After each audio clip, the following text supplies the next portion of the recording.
اسلام کہتا ہے انسان اور جن دونوں اللہ کی مخلوق ہیں، لیکن ان کے درمیان ایک حد ہے۔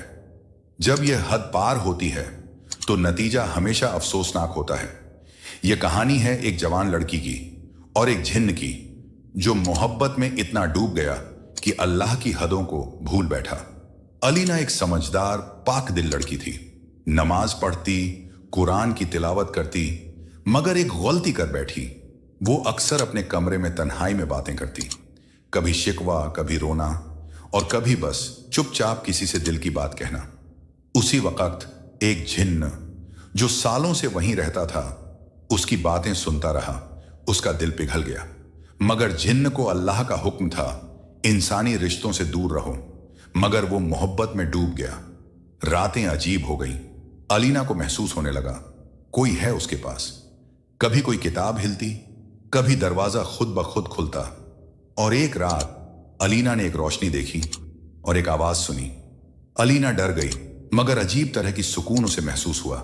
اس جن نے کہا، میں تجھے تکلیف نہیں دوں گا، میں بس تجھے دیکھتا ہوں اور تجھ سے محبت کر بیٹھا ہوں۔ الینا کا دل ڈول گیا۔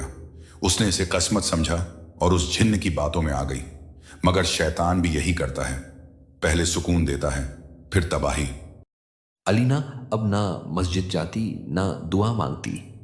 اب وہ بس اس جن سے باتیں کرتی۔ وہ کہتا، تجھے کسی اور کی ضرورت نہیں، میں تجھے ہر درد سے بچا سکتا ہوں۔ یہاں تک کہ الینا نے اپنی حفاظت کی دعائیں پڑھنی چھوڑ دیں۔